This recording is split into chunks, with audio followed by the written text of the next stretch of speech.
What are you going to do when it's nasty outside like this? Hey, it's time for a road trip. Join us today as we finish up our series on e-bikes. Thanks to the folks at Guy's Bicycles in Feasterville, Pennsylvania. Come on in with us. It's a lot nicer inside than it is outside today. Hi, Steve here with Cardiac Cycling. Joining me today is Chris with Guy's Bicycle Shop. Hey guys, what's going on? So we're here in the shop with e-bikes, and we're going to give you some information on some of Cannondale's e-bike products. We're starting today with the Cannondale Quick, which is the flat bar road bike, or the hybrid of bikes, mid-drive motor. This is Bosch's system though. A little bit more on the higher end than what the Shimano is, but does offer the same amount of function and capabilities. Yeah, still coming in at about 50 pounds, but if you pick this up, there's no front or back heaviness. Pretty well balanced. It's very well balanced, yes. A class 1 has the battery that is integrated into the down tube here. Right. There's a nice seal, keeps everything all closed. You can put a bottle cage here. This is charger port. You can plug this in, say you have a electricity on the campsite. You can plug this in, or you can even pop it into the garage, run an extension cord. Again, standard 110 or 220, and it comes with its own charging cord. Or you could take the battery out and charge it that way, right? Yep. So you can pull it into the bedroom, plug it in on the nightstand, wherever you are able to. Again, they chose to go with the 1x system in the front. This is a 9-speed drivetrain, so you have plenty of smooth gear shifts to choose from, and you'll be able to go up pretty much any hill out on the road, wherever you're at. Right. Hydraulic disc brakes, front and rear, as per the other bikes that we have looked at as well. Yeah. We have our positive and minus for all of our modes. Again, 4 modes on the Bosch model. We start out at Eco and then go all the way up to Turbo. And then we have our indication of how fast we're going. And then we'll have, you can scroll through miles an hour, all that stuff right there. And we can see we're needing a charge. Yeah, we're at 1 bar out of the 5 that come across. And then the other thing that the hybrid models will offer, if you guys see that pop up, they have a walk assist mode. Yes. So this, if you're completely gassed, don't want to ride anymore, you can put that walk assist mode on and it'll assist you up to about 2 miles an hour. So you have about 30 pounds of, who knows what on the back. That will take care of that. And then on this side of the bike, we have our normal shifter and brakes again. Okay. Just like a typical bike. Okay. So we have bosses for mounting. Yep, front and rear mounts right here. Fenders as well as a rack. Correct, yep. And again, I don't think they have one for the front just yet, but I do believe they're coming out with the new bikes that they have. Right. Will have the availability. Comes with a semi-knobby tire, very close together, going to be very smooth. If you hit a canal path or you're out on the road, a little slippery, this gives you some good traction to be very efficient and not slip around anywhere. Right. Again, can't put too much of a larger tire on there, but you wouldn't need to in the places that you're going to be riding with something like this. Okay, this one is completely different than anything that we've looked at so far. Yes. Right? So so many different ways. Yeah. So this is the Cannondale Mavaro. It's more of that comfort hybrid. So if you take a look at the handlebars up here, you've got a lot more of a raise to it. So you're going to be sitting upright. You're going to be nice and relaxed. Take a look over here. We still have the typical thumb shifters over here. Drivetrain. It is the 1x system that we've looked at before. Which is a bit more challenging to see because we have the chain guard on this. Yes. So this one's going to be able to use for multiple occasions. Say you're in a suit and tie and you commute to work. Yeah. This is going to keep your pants protected and other clothes protected, keeps the chain out of the way, and it Now, to some people may not look the best, but I think it does give it a nice, sleek, kind of hidden look. You know, you can't see as much going on over here. Yeah, and it's definitely a safety feature if you're wearing pants that could get Absolutely, hung up in there. yeah. We'll move to the back of the bike. We have the 9-speed drivetrain right here, as we have seen on all of the other bikes. That has not changed. Right. Come up a little bit, and we've got the rack that is integrated into the frame itself.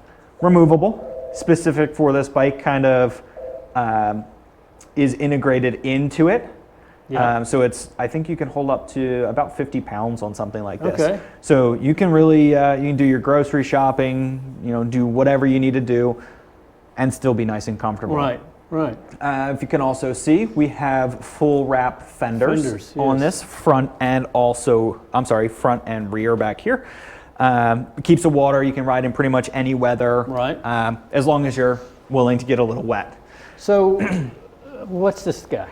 So this right here is the wheel lock. And let me grab the keys so I can give you a demonstration of that. So say you are leaving the bike out at a store and you're just gonna quick run in, no big deal. Take the keys here, we'll pop off the battery, and then we have a wheel lock over here. So this gets locked. Okay.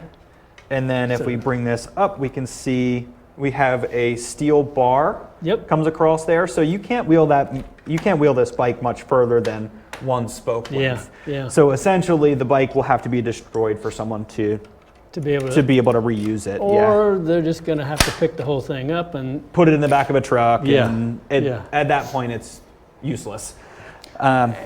And something, again, what we discussed while we were off camera, there's some technology. There is technology behind that, yeah.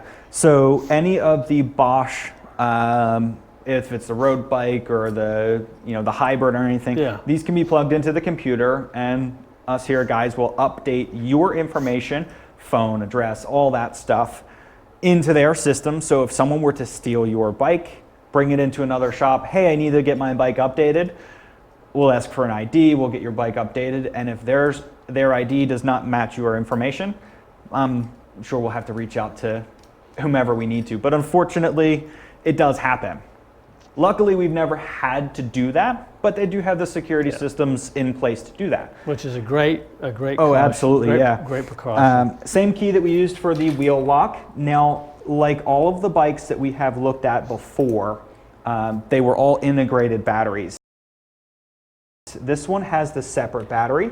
We pop the key in, give a little rotate, and bam. And there you can walk away with it. It has a nice little handle on it. And we also see that this plug is the same as we've seen same as all the other plugs. Yep.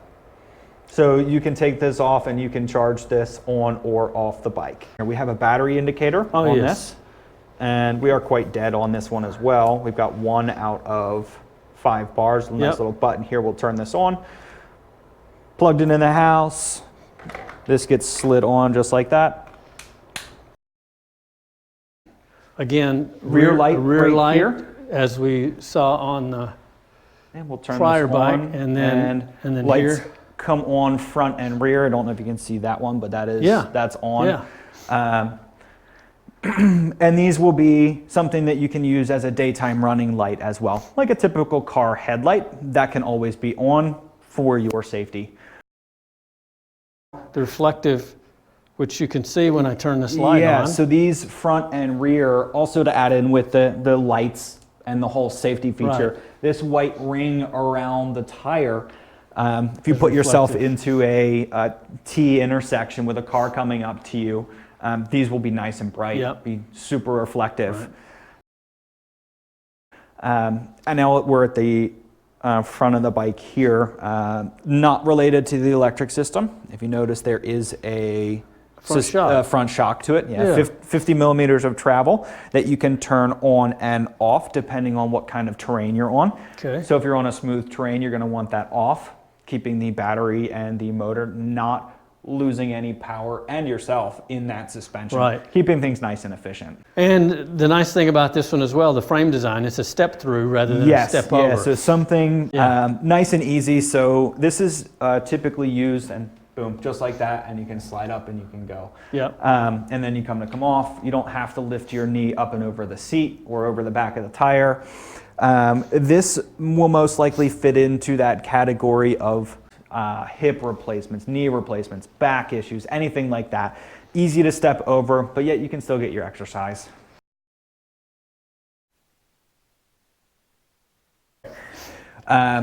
So I believe we were just touching base on the drivetrain. Right. So we have the typical road bike gearing right here. We have the 2x, and it's kind of tucked in here, the chain's on the smaller one. You have 2 for your low, and then 2 gears, 1 for your low, and then 1 for your high. Yeah. And then you have the same similar gear ratio to most road bikes as well. So you have that high and low. You can climb any hill, open it up, and you can still get a good speed. And this particular model has the Shimano Ultegra. This is Ultegra, yeah. So it's one of their higher end Yep. groups on here. Now, on most bikes in this kind of category would be carbon, but since this is a little bit beefier of a design, it's still going to be aluminum. Yeah. But again, coming back to the concept with the clip-in pedals, the efficiency that you're gaining with an aluminum frame versus carbon is going to be negligible because you have the powered system to it. So this one has the Bosch motor on it. Yep, this has the Bosch active line. Again, 20 miles an hour.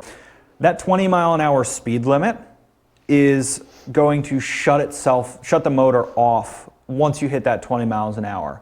So if you're going flat 20 miles an hour and you push the bike a little bit further, doing 24 miles an hour, there's no electrical power system to it. It's all on your own. All on your own. All on your own. So that means that if you want to go bombing down a nice hill, you can absolutely do 50 miles an hour. It's not like going to put on a brake for you. Right. So the pedal power will be up to 20 miles an hour. Yep. The handlebar configuration is different than the other bikes that we've looked at. It's got the road bars on it. Correct. Right? So the flat bars give you kind of one position that you can put your hands in. With the road bike right here, you typically have 3 different positions. Most common, you're going to be in your hoods right here, so you can access your brakes and your shifters right here. Everything's all in reach. Right. You can also move yourself to the middle of the bars, and then super aggressive, you can really get some speed, get really arrow, and you can go to your drops right here. Again, your computer system's up here, so you get it into your mode, and then you can maneuver your hands, things like that. Not super far out of the way, but you will have to remove your hands to access this one. But once you set this up and you're riding, you typically won't have to touch it till later down the line. They won't time out. It'll always keep what you've got set up going. Yeah. Well, Chris, thank you. No, thank you very much. It was a blast. Chris from Guys Bikes, come down. Get a test. And Steve's Cardiac Cycling. Thanks for watching. If you're not subscribed, please do so. And if you like what you see, give us a thumbs up. Push that like button.